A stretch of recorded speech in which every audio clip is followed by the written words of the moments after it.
qiyaastii 2.3 milyan oo dhagax ayaa loo adeegsaday dhismaha ahraamtan weyn.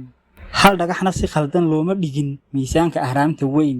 waxa uu ahaan doonaa mucjiso caalami ah ee ma aha keliya mid cilmiyeysan, taasoo kicinaysa yaab iyo amakaag qarni kasta oo yimaada. dhismahan weyni wuxuu ka kooban yahay injineerin iyo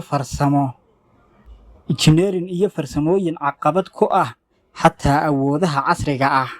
waad ku mahadsan tahay nashqadayntaada iyo dhismaheeda hufan. ahraamta weyn waxay sii wadaa in ay ku wareerto culimada, waana calaamad aan waqti lahayn oo weynaanta awoodaha aadmiga Ilaahay gaarka u siiyey lagu gaadhay waqtiyada ka mid ah. wareegga saldhigga ahraamtu qiyaastii 921.6 mitir, taasoo ka turjumaysa aqoonta xisaabta horumarsan.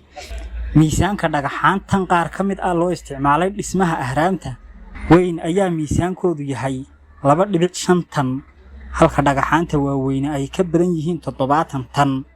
si kastaba ha ahaatee, dhagaxyadan waaweyn ayaa lagu rakibay si sax ah oo aad u sareysa, taasoo keentay in qaar ka mid ah dhagaxaantani ay leeyihiin kala soocid 50%.